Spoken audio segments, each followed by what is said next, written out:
The finale of Volume 1 left all fans wondering how the story would continue, and how the upcoming volume could top the masterpiece we saw. The Duffer Brothers promised that the finale episode would be even more epic, and I cannot wait to see how this story will conclude.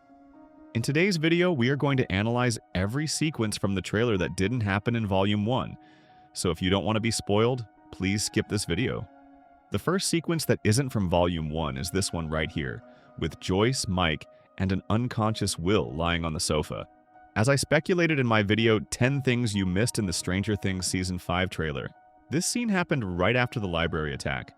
The reason why I was so sure it was after the fight was because of Mike's scar on his forehead. Now, after we saw how Volume 1 concluded, this scene makes more sense.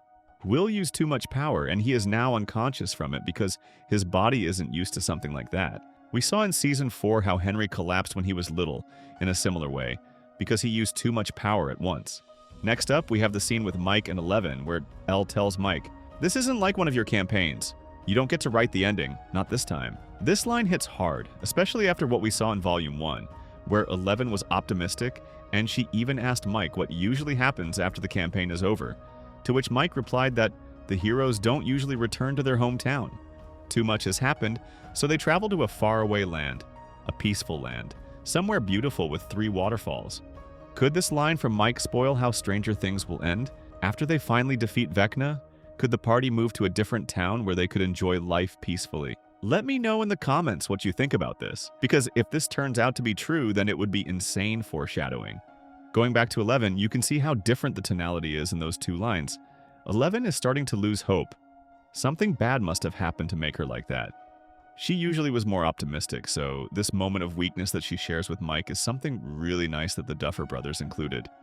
Another interesting thing about this scene is how and where it happened.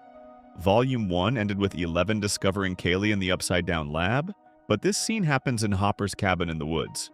We can spot here the self-made sensory deprivation tank. So this means that Eleven and Hopper found a way to return from the upside down, and what is even more interesting is the fact that I think Coley is with them. It wouldn't make any sense otherwise. Kaylee being introduced means that she would play an important role in the upcoming battle, and her leaving just after being rescued does not make any sense. Also, all of Hawkins is still under quarantine, so unless Murray smuggled her out, I don't see a way for her to leave the city.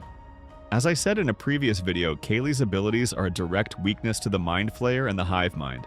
We knew back in Season 2 that the Mind Flayer could spy on them through Will. Now Will has learned how to spy back. But I am sure things won't go as smoothly for them, and Will would have a hard time winning the mind battle against the Mind Flayer.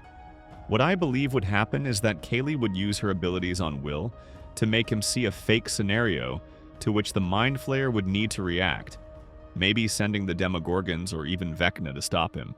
But once the villain arrived there, they would realize that nothing is really happening, and it was all an illusion created by Kaylee. With this diversion in place, Steve, Nancy, and Jonathan could infiltrate the Upside Down and destroy Vecna's real body like they tried in Season 4 but failed. I am 100% sure that something like this will happen, with Kali using her powers on Will to create a distraction. We see Eleven in scuba diving equipment, meaning that she would go into the tank. The question is, what is she looking for? Is it Holly? Is it Vecna? Or is it Will? I believe this would play an important role in the upcoming volume. Next up, we have the scene with Nancy and Jonathan at the top of Hawkins' lab, where this massive energy floats around. When Volume 1 ended, the 2 of them were trapped in the Upside Down together with Dustin and Steve. Dustin calculated that the wall surrounded the entire town of Hawkins, and that the center of it was Hawkins' lab, and they debated if they should go there to find out why the lab is the center or not. Apparently, they decided to follow through with this plan because we see in a later shot the 4 of them outside the lab. I think this is where they split into 2 groups, Nancy with Jonathan and Dustin with Steve. We saw Nancy and Jonathan arriving on the rooftop of the lab, where they discovered this massive energy, and they really looked terrified seeing those particles flying around. Maybe this is the reason the wall was created, because that massive energy looks very similar to the thing the wall is created from. We also saw an emotional scene with Dustin and Steve hugging. I hope from the bottom of my heart that this scene is their reconciliation, because we need our favorite duo back. We could also spot helicopter lights in the background, and the clothes they were wearing match what they had on at the end of Volume 1. The background is also very similar to the outside of the lab wall.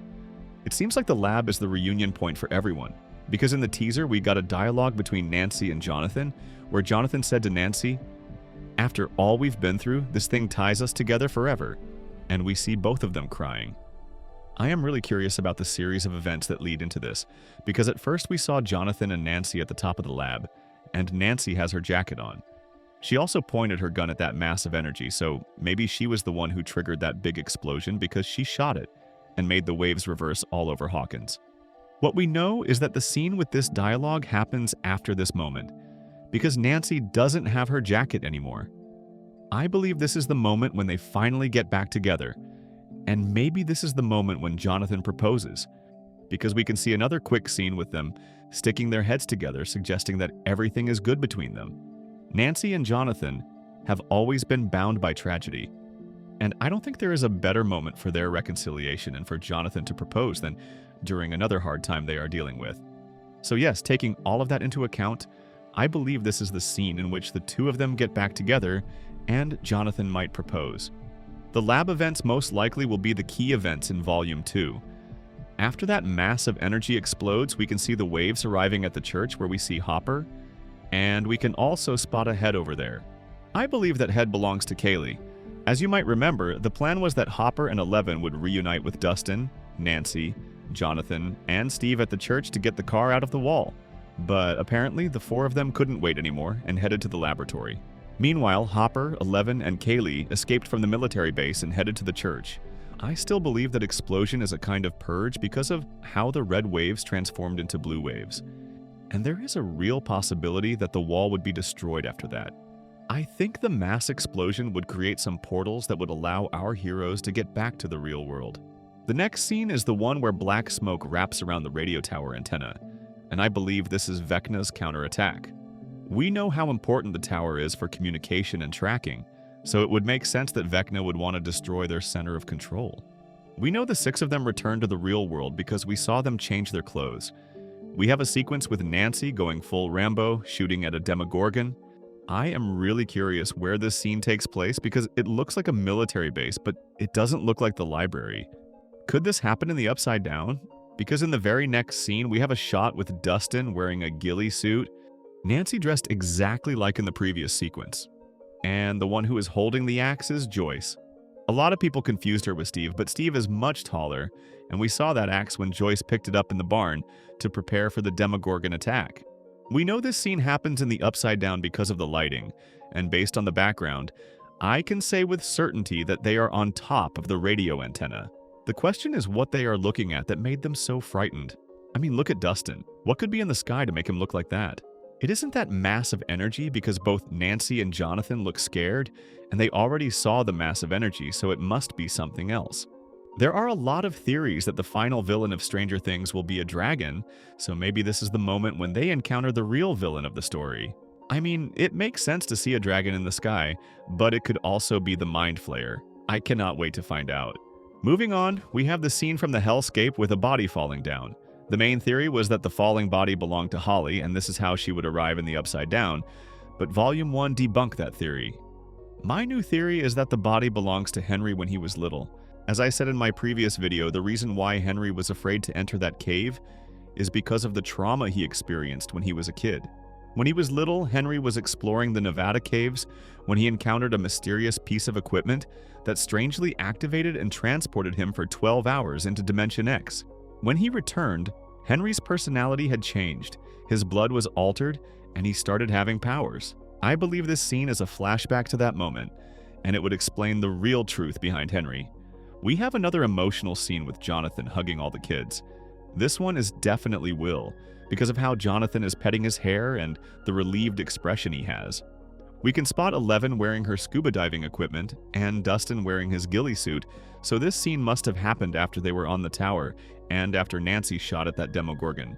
Based on all of this, I could even say this scene happens in Volume 3. Moving forward, we see a scene with Eleven using her powers to move a tombstone out of the way, and it seems like a storm is taking place. Because of that tombstone, I think she is at the church in the Upside Down, and that this scene happens because of the mass explosion which generated the storm.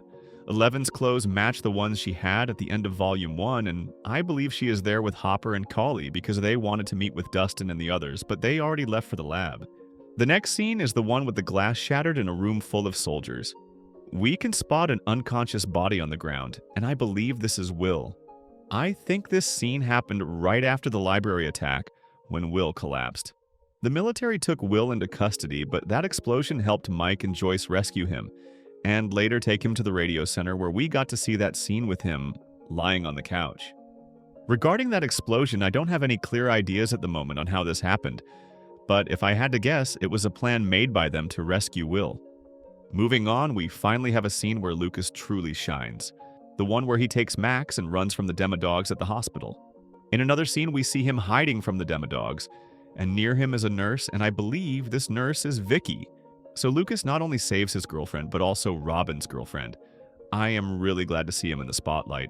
Here we also see Dr. K on the surface. Another interesting sequence is Hopper telling Eleven, "Let's end this, kid."